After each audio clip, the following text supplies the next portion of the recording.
Hello friends, welcome to our activity based teaching and learning spoken English classes. Friends, यहाँ पर हम simple present tense पढ़ रहे हैं, उसकी एक्टिविटीज कर रहे हैं। आज मैं आपके सामने पर्सनल प्रोनाउंस क्या होते हैं वो बताने वाली हूँ। पर्सनल प्रोनाउंस क्या होते हैं, ये बहुत इंपॉर्टेंट होते हैं। यहाँ पर आपने देखा होगा जब मैंने सिंपल प्रेजेंट टेंस की एक्टिविटी शुरू की तो यहाँ पर आपको सब्जेक्ट्स के बाद में वर्ब बताया था।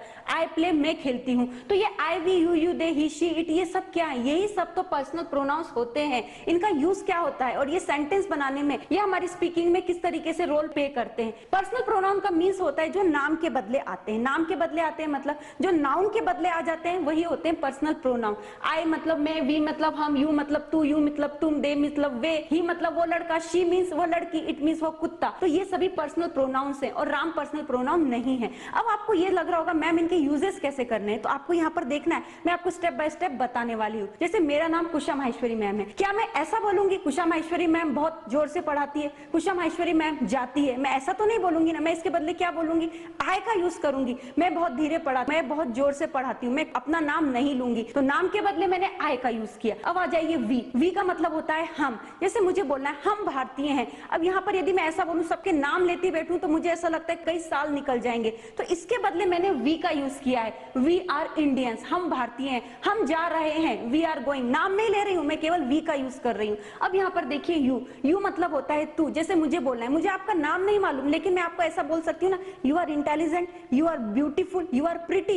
नाम नहीं मालूम, नाम के बदले में क्या कर रही हूँ? यू का यूज कर रही हूँ। इससे मेरा क्या हो रहा है? आपकी और मेरी पहचान बन रही है। लेकिन वो पे रोल कौन कर रहा है? पर्सनल प्रोनाउन कर रहे हैं। तो यहाँ तो मैंने एक के बारे में बोला। यदि आपके साथ में कोई और भी खड़ा है, ऐसा मुझे लग रहा है कि आपके साथ में कोई और भी मेरा चैनल देख रहा है, तो मैं ऐसा बोलूंगी you are watching our channel, you are subscribing our channel, you are beautiful. तो यहाँ पर यू मतलब क्या हो गया? एक से ज्यादा है। अब यहाँ पर देखिए ही का मतलब होता है वो लड़का। अब मुझे मालूम नहीं उस लड़के का नाम क्या है, मैं फिर भी उसको ऐसा बोल सकती हूँ he is going to market. नाम नहीं मालूम है लेकिन मैं तुरंत कैसे बोल पा रही? क्योंकि मैंने पर्सनल प्रोनाउन ही का सहारा लिया। और पर्सनल प्रोनाउन का यूज लैंग्वेज को फिगरेटिव बनाने में हम कैसे कर सकते हैं, तो आपको यहाँ पर देखना है। जैसे मैं ऐसा बोलती हूँ राम सुबह उठता है, राम स्कूल जाता है, राम ब्रश करता है, राम आता है। तो यहाँ पे राम राम सुनकर कैसा लग रहा है? राम की माला जप रहे हो। लेकिन उसके बदले यदि मैं ऐसा बोलती हूँ राम स्कूल जाता है, वह आता है, वह खेलने जाता है, वह सोता है, वह पढ़ता है, तो सुनने में हमें अच्छा लग रहा है। तो हम इसको कैसे बोल सकते हैं? Ram goes to school, he returns from the school, he studies, he plays with his friends. तो यहाँ पर हमने राम के बदले ही का यूज किया।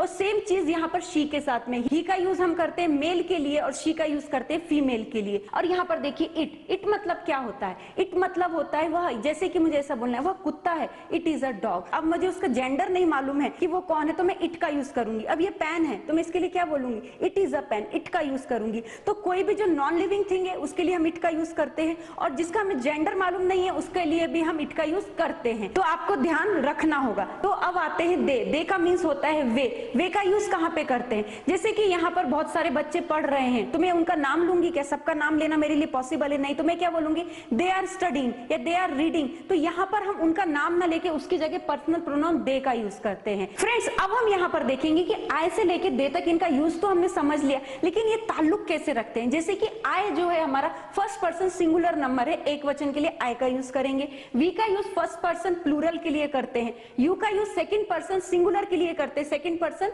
सिंगुलर मतलब एक वचन के लिए करते हैं, और सेकंड पर्सन हमेशा हमारे सामने होता है। और यू यहाँ पर सेकंड पर्सन प्लूरल नंबर है। ही, शी, इट ये सभी थर्ड पर्सन सिंगुलर नंबर है जो हमारे सामने नहीं होती लेकिन हमारे बातों में होती हैं। और दे भी हमारा थर्ड पर्सन प्लूरल नंबर है। तो इनका यूज हमें इसी प्रकार से करना होता है। तो ये तो आपको क्लियर हो गया होगा। अब मैं फ्रेंड्स आपकी टेस्ट लेती हूँ। आपको क्या करना है? आपको पर्सनल प्रोनाउंस बताने हैं कि इसका पर्सनल प्रोनाउन क्या होगा। फिर आगे जाकर हम दूसरा केस पढ़ेंगे। जैसे मैं आपको बोलती हूँ कुशा माहेश्वरी, मैं मेरे लिए क्या यूज करूंगी? राम। राम का पर्सनल प्रोनाउन क्या होगा? श्याम का पर्सनल प्रोनाउन क्या होगा? पैन का पर्सनल प्रोनाउन। मीटिंग। मीटिंग के लिए आप कौन सा पर्सनल प्रोनाउन यूज करेंगे? वीकडे, संडे, मंडे, इसके लिए पर्सनल प्रोनाउन क्या होगा? मंथ्स ऑफ द ईयर, इसका पर्सनल प्रोनाउन क्या होगा? बहुत सारे लड़के हैं, नाम मालूम नहीं है मुझे उनका, उनके लिए पर्सनल प्रोनाउन का यूज क्या करेंगे? गीता का पर्सनल प्रोनाउन क्या होगा? गीता एंड सीता का पर्सनल प्रोनाउन क्या होगा? तो फ्रेंड्स, ये जो टॉपिक मैंने पढ़ा है ये एक्चुअली में ग्रामर का टॉपिक है। स्पीकिंग के लिए जितनी जरूरत है मैं उतना ही बताऊंगी, लेकिन यदि आप पूरे चार्ट को बहुत ही डीपली समझना चाहते हैं तो बाजू में ही आपको ग्रामर का कोर्स मिलेगा, जहां पर मैंने आपके लिए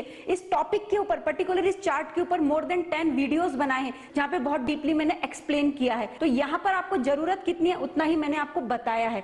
अब हम यहाँ पर क्या देखते हैं? यहाँ पर हम देखेंगे पजेसिव केस का यूज क्या होता है। इसका यूजेस हम स्पीकिंग में कैसे कर सकते हैं। जैसे मुझे बोलना है मेरे पिताजी, उसका लड़का, उसकी बेटी का बेटा, राम के पिताजी, ये सब मैं तुरंत कैसे बोलूंगी। तो इसके लिए आपको यहाँ पे पॉजिटिव केस समझना होगा। तो यहाँ पर आपको जैसे ऐसा बोलना है मेरे पिताजी, तो मैं तुरंत कैसे बोल पा रही हूँ माय फादर। अब यहाँ से अवर मीन्स होता है हमारी, हमारे, हमारे। योर का मीन्स तेरा, तेरी, तेरे। योर का मीन्स तुम्हारी, तुम्हारी, तुम्हारे। हिज का मीन्स उसका, लड़के के लिए। हर का मीन्स उसकी, लड़के के लिए। इट्स का मीन्स उसका होता है किसी निर्जीव के लिए जिसका जेंडर नहीं मालूम होता है। और देयर मीन्स होता है उनका। तो यहाँ पर ये सब चीजों के यूज कहाँ पर होते हैं, जब हमें इस तरीके के सेंटेंसेस बनाने होते हैं ना, तब ये सब्जेक्ट्स हमारे काम आते हैं। जैसे कि मुझे ऐसा बोलना है मेरा पेन, तो यहाँ पर मैं कैसे बोलूंगी माय पेन। अब मुझे ऐसा बोलना है हमारा पेन, अवर पेन, उसका पेन, हिज पेन, उस लड़की का पेन, हर पेन, तेरा पेन, योर पेन, तुम्हारा पेन, योर पेन, उस कुत्ते का पेन, तो यहाँ पर इट्स पेन आएगा। आपको क्या बोलना है, इट्स पेन बोलना है। उनका पेन, देयर पेन। तो आपको समझ में आया ना किस तरीके से करना है। पर आपको ध्यान में क्या आ रहा है, ये सभी पॉजिटिव केस के बाद में आपको नाउन रूपी वैसाखी का सहारा लेना पड़ता है। मैं ऐसा नहीं बोलूंगी it is my, it is my what my, तो आगे मुझे यूज करना पड़ेगा किसी ना किसी नाउन का। It is my pen, it is my book. तो यहाँ पर आप जितने भी पॉजिटिव केस देख रहे हैं, my, our, your, his, her, its, their, इसके आगे आपको नाउन का यूज करना पड़ेगा, तभी ये स्ट्रक्चर कंप्लीट होता है। अब मैं आपकी एक छोटी सी टेस्ट लेती हूँ, आपको तुरंत आंसर देना है। जैसे मैं बोलती हूँ मेरा पैर, आपका हाथ, उस लड़की का सिर, मेरी शर्ट, उसकी शर्ट, उसके पिताजी की टेबल, मेरी टेबल, हमारा पेन, तो उनका पेन, उस कुत्ते का पैर। और आप क्या तुरंत आंसर दे पा रहे हैं? यदि नहीं दे पा रहे तो आपको ये स्ट्रक्चर समझ लेना है, ये बहुत ही इंपॉर्टेंट है। फ्रेंड्स, अब हम आते हैं एक्यूसेटिव द्वितीय। ये क्या होती है? ये हमेशा सेंटेंस के लास्ट में आती है। देखिए, मी मीन्स मुझे, अस मीन्स हमें, यू मीन्स तुझे, यू मीन्स तुम्हें, एक से ज्यादा है, दो हैं, हिम मीन्स उसे, हर मीन्स उसे, इट मीन्स उसे, देम मीन्स उन्हें। तो ये होती है एक्यूसेटिव, ये द्वितीय। अब मैं यहाँ पर आपको एग्जांपल्स देती हूँ ताकि आपको ये क्लियर हो जाए। जैसे फ्रेंड्स, मुझे बोलना है मुझे दे दो, तो मैं यहाँ पर क्या बोलूंगी, गिव आई, ये अच्छा नहीं लगता है। यहाँ पर हमें बोलना होगा गिव मी, मी मीन्स होता है मुझे। अब मुझे ऐसा बोला हमें दे दो, गिव अस, हमें दे दो। नेक्स्ट है मैं तुम्हें पसंद करती हूँ, आई लाइक यू। यहाँ पर आप केवल एक ही है तो मैं कैसे बोलूंगी, आई लाइक यू। यदि एक से ज्यादा है तो मैं ये वाला यू बोलूंगी, आई लाइक यू। तो ये सिंगुलर है, ये प्लूरल है। नेक्स्ट देखिए, उसे दे दो, गिव हिम, उस लड़की को दे दो, गिव हर, उस कुत्ते को दे दो, गिव इट, उन्हें दे दो, गिव देम। तो यहाँ पर आपको समझ में आया कि हमने यूज कैसे किया है। और आपको ये ध्यान रखना है कि एक्यूसेटिव से कभी भी सेंटेंस की स्टार्टिंग नहीं होती है और इनके बाद में किसी भी तरीके का वर्ब या नाउन नहीं आता है, क्योंकि ये सेंटेंस के लास्ट में आकर सेंटेंस को फिनिश कर देते हैं। तो आई होप आपको समझ में आ रहा होगा। ये है फ्रेंड्स हमारा नॉमिनेटिव प्रथमा, ये हमेशा सेंटेंस की स्टार्टिंग इससे होती है। ये है एक्यूसेटिव, इससे सेंटेंस की स्टार्टिंग नहीं होती, ये सेंटेंस के लास्ट में आते हैं। और ये है पॉजेसिव केस, जब कोई चीज हमें अधिकार में दिखानी होती है, अपने अधिकार में, तब इसका यूज करते हैं। और इसके बाद में नाउन रूपी बैसाखी का हमें यहाँ पर सहारा लेना पड़ता है। तो ये हो गया हमारा पर्सनल प्रोनाउन का चार्ट। अब आप आगे भी देख रहे होंगे, ये ग्रामर का टॉपिक है। जो मैंने जब आपको ग्रामर पढ़ाया है उसमें ये चार्ट समझाते हुए आपको ये सभी टॉपिक्स बहुत डीपली एक्सप्लेन किए हैं। और स्पोकन के लिए जितनी जरूरत है मैंने आपको केवल उतना ही बताया है। और फ्रेंड्स, यदि आप सच में इंग्लिश में परफेक्शन पाना चाहते हैं, आपको लगता है आपको ग्रामर भी आनी चाहिए, स्पीकिंग भी आनी चाहिए, तो इसके लिए आप हमारे ऐप को इंस्टॉल कर सकते हैं, जहां पर आपको दो अलग अलग कोर्सेज मिलेंगे। एक है हमारा A to Z grammar with writing skill का कोर्स, और दूसरा है हमारे 60 to 90 डेज का spoken English along with 4 books course. दोनों ही कोर्स अलग हैं। और फ्रेंड्स, दोनों ही कोर्स के कुछ डेमो वीडियोस भी आप वहां पर देख सकते हैं। और इन फ्यूचर आप हमसे ऑनलाइन क्लासेस के लिए भी कांटेक्ट कर सकते हैं, लेकिन इसके लिए आपको हमारे कुछ प्री रिकॉर्डेड वीडियोस देखने होंगे, जो हमने अपने ऐप में बहुत कम कीमत में आपके लिए रखे, ताकि जब भी आप हमसे एनरोल हो आपको रिजल्ट प्राप्त हो सके। और साथ में आप हमसे किड्स स्पोकन क्लासेस और किड्स ग्रामर क्लासेस के लिए भी कांटेक्ट कर सकते हैं। एट लास्ट फ्रेंड्स, आज का ये वीडियो कैसा लगा प्लीज कमेंट करके जरूर बताइएगा। Thank you very much.